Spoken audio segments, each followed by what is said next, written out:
शाळेत गेलेत, असेल साहित्य तर घ्या 2 मिनिटात असं हे केलं. पण ते मी एकटे असल्यामुळे मी काय साहित्य घेणार काय, मी घाबरले होते. 2 तास पण त्यांनी वेळ दिला नाही आणि हात पकडून लगेच बाहेर निघा जबरदस्ती माझ्या मागे करू लागल्या. एक मॅडम होत्या तर अक्षरशः मी जिथे जात होते तिथे माझ्या मागे हात धरून मागे हे करत होत्या. व्यवहार कितीला ठरलेला तुमचा? 5,60,000ला व्यवहार ठरलेला होता आमचा आणि 3,10,000 रुपये आम्ही कॅशमध्ये दिलेत आणि लोन पण मुथ्थू फायनान्स मधून लोन पण झालता 2,60,000चा. तुमची काय पोलिसांकडे आणि प्रशासनाकडे मागणी काय? आमची एकच आहे की या किशोर मोतीराम पाटील यांनी आमच्याबरोबर बोगस शिशी आणि बोगस इतर लेटर वापरून आमच्यावरचं रूमचं रजिस्ट्रेशन करून आम्हाला बँकेला पैसे देऊन आम्ही आजपर्यंत हे त्यांच्यावरती MRTP अंतर्गत गुन्हा दाखल. आपण पाहताय टॉप 10 महाराष्ट्र न्यूज. यावेळेला मी उपस्थित आहे विरार पूर्वेच्या कोपरी गावात आणि ज्या कोपरी गावात मी उभा आहे त्या इमारतीचं नाव आहे श्री सद्गुरू नित्यानंद अपार्टमेंट आणि या ठिकाणी हे घर आहे 405 आणि हे घर मंगेश मोरे यांचं आहे. सध्या या घरावरती मुथ्थूट फायनान्सने जप्ती आणलेली आहे. त्यांच्या संसाराचा सर्व सामान आज या घरामध्ये आहे. बँकेने ते देखील जप्त केलेलं आहे. परंतु ही वेळ यांच्यावरती का आली, कोणामुळे आली? बहुजन विकास आघाडीचे नेते नेहमीच असं म्हणतात की बहुजन हिताय आणि बहुजन सुखाय. आता हे बहुजन हिताय आणि बहुजन सुखाय काय आहे हे मी या व्हिडिओच्या माध्यमातून आपल्याला दाखवण्याचा पुरेपूर प्रयत्न करतोय. आता हे मराठी कुटुंब आहे, कोकणातलं कुटुंब आहे, विरारमध्ये आपलं घर व्हावं यासाठी यांनी या ठिकाणी घर घेतलं. परंतु ही इमारत अनधिकृत आहे. 2023ला विरार पोलीस ठाण्याने जो प्रकरण हाताळला होता त्या प्रकरणातील ही एक इमारत आहे. परंतु दुर्दैव असं आहे की या विकासकांवरती आणि जागा मालकांवरती आजतागायत MRTP अंतर्गत गुन्हा दाखल झालेला नाही. जाणून घेऊया आपल्यासोबत मंगेश मोरे आहेत.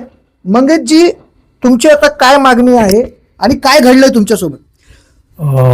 मी मंगेश मोरे, ओम श्री सद्गुरू नित्यानंद कृपा अपार्टमेंट यांच्यावरती रूम नंबर 405 हा स्वतः मी मालक असून आम्ही 2014 मध्ये ही रूम घेतलेली आहे. कितीला घेतलेली? आम्ही एकूण रूम 6,75,000ला आम्ही घेतलेली आहे.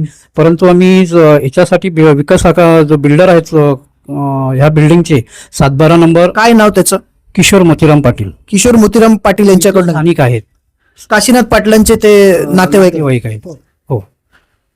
तर सदर ही रूमचं आम्ही आमचं एक मुंबईमध्ये एक घर असावं म्हणून आम्ही एक विरार शहरामध्ये आम्ही बघण्यासाठी आलो. परंतु आम्हाला या किशोर मोतीराम पाटील सर्वे नंबर 147 आणि हिस्सा नंबर 27 या अंतर्गत आम्ही जेव्हा रूम घेण्यासाठी आलो तेव्हा विकासकांनी जे किशोर मोतीराम पाटील स्वतः बिल्डर हे इथे असून यांनी आम्हाला सांगण्यात आलं की ही बिल्डिंग ही सिडको याच्यामध्ये सिडकोच सांगून आम्हाला फसवणूक केली आणि नंतर आमचं रजिस्ट्रेशन करून मुथूट फायनान्स कंपनीकडून आम्हाला 16% आणि 18% आणि 20% दराबाजूनी आम्हाला हे लोन देण्यात आलेलं आहे. आम्ही अद्यापपर्यंत ते लोन फेडण्यासाठी आम्ही 2023 पर्यंत लोन आम्ही रेग्युलरपणे काही अडथळे निर्माण झालेले याच्यामुळे आम्ही काही स्थगिती केली आणि तो बँकेशी व्यवहार करून आम्ही व्यवस्थितपणे रूम जी रक्कम भरत होतो.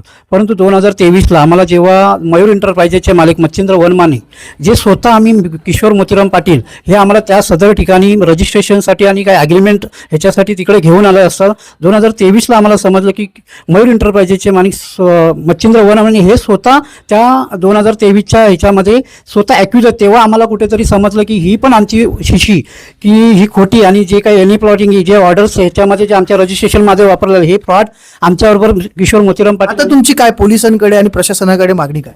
आमची एकच आहे की या किशोर मोतीराम पाटील यांनी आमच्याबरोबर बोगस शिशी आणि बोगस इतर लेटर वापरून आमच्यावरचं रूमचं रजिस्ट्रेशन करून आम्हाला बँकेला पैसे देऊन आम्ही आजपर्यंत हे त्यांच्यावरती MRTP अंतर्गत गुन्हा दाखल व्हावा आणि आम्हाला एक सामान्य नागरिकाला. अच्छा, ही जी CC आहे ही कुठली CC? ही CC ही आम्ही जेव्हा माहिती अधिकाऱ्याच्या अंतर्गत आम्ही माहिती मागवली असता ही CC ही पेलारची असून इथे ही CC आम्हाला रजिस्ट्रेशनमध्ये वापरण्यात आलेलं हे आम्ही माहितीच्या अधिकाऱ्याकडे मागणी आहे.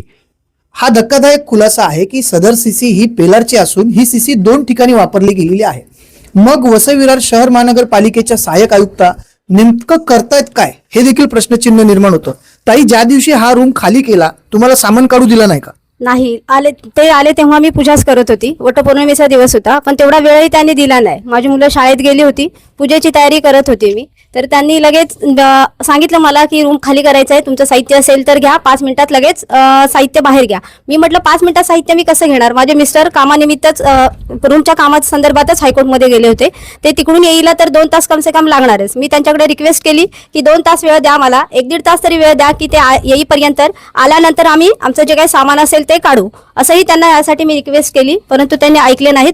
सरळ म्हणाले ते येतील 5 वाजता 6 वाजता, तोपर्यंत आम्ही तुमच्यासाठी इथे थांबून राहणार नाही, आम्ही काही तुमचे गुलाम नाही आहोत, असं बोलायला लागले. आणि त्या कमिशनर मॅडम होत्या, त्यांच्याकडे पण मी गयावया केली की ऍक्च्युली 2 तास द्या, जरा थोडा वेळ थांबा, माझी मुलं शाळेत गेले, त्यांची पुस्तकं, ड्रेस, कपडे वगैरे सगळं साहित्य आतमध्ये आहे. पण तेवढा वेळ त्यांनी दिला नाही, ऐकत नव्हते. मुलं शाळेत गेलेत, असेल साहित्य तर घ्या 2 मिनिटात, असं हे केलं. पण ते मी एकटे असल्यामुळे मी काय साहित्य घेणार काय, मी घाबरले होते. 2 तास पण त्यांनी वेळ दिला नाही आणि हात पकडून लगेच बाहेर निघा जबरदस्ती माझ्या मागे करू लागल्या. एक मॅडम होत्या, तर अक्षरशः मी जिथे जात होते तिथे माझ्या मागे हात धरून मागे हे करत होत्या.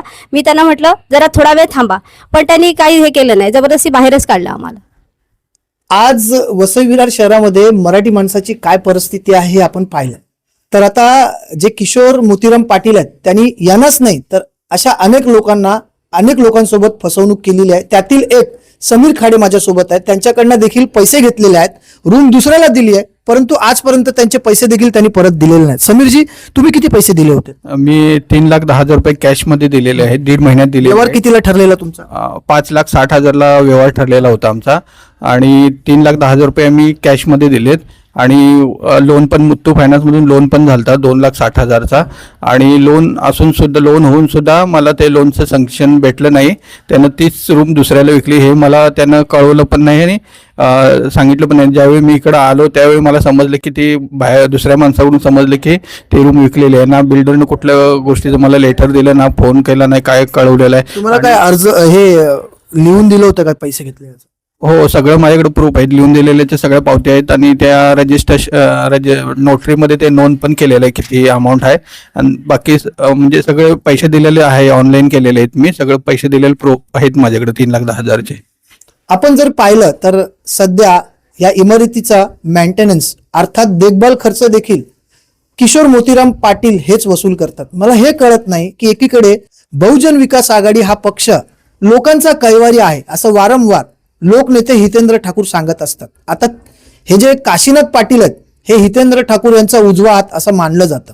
इकडचा कोणताही विषय आला की ते काशीनाथ पाटील यांच्याकडे पाठवतात. परंतु त्यांचे नेतेच जर फसवणूक करत असतील तर मग सामान्य जनतेने करायचं काय? खरं तर या प्रकरणातील जी सीसी आहे ही पेलार मधली आहे आणि या सीसी वरती 2 अनधिकृत इमारत बांधलेल्या आहेत, त्यातील ही एक इमारत आहे. आता याच्या विरोधात वसई विरार शहर महानगरपालिकेच्या ज्या सहाय्यक आयुक्त आहेत अश्विनी मोरे, हे नेमक्या काय भूमिका घेणार हे पाहण्यासारखं ठरेल. परंतु या प्रकरणात आता टॉप 10 महाराष्ट्र न्यूज चॅनलच्या वतीने आपण पुनश्च चौकशी व्हावी यासाठी पुन्हा एकदा मोरे यांच्या वतीने तक्रार दाखल करणार आहोत. परंतु अशी फसवणूक जर तुमच्याबरोबर देखील झाली असेल तर कृपया करून तुम्ही टॉप 10 महाराष्ट्र न्यूज चॅनलला संपर्क साधा. जे यांच्याबरोबर घडलेलं आहे ते तुमच्याबरोबर घडू नये आणि अशा बिल्डरांकडनं जर रूम खरेदी करत असाल तर कृपया सावध व्हा. Top 10 Maharashtra news, Vasai Virar.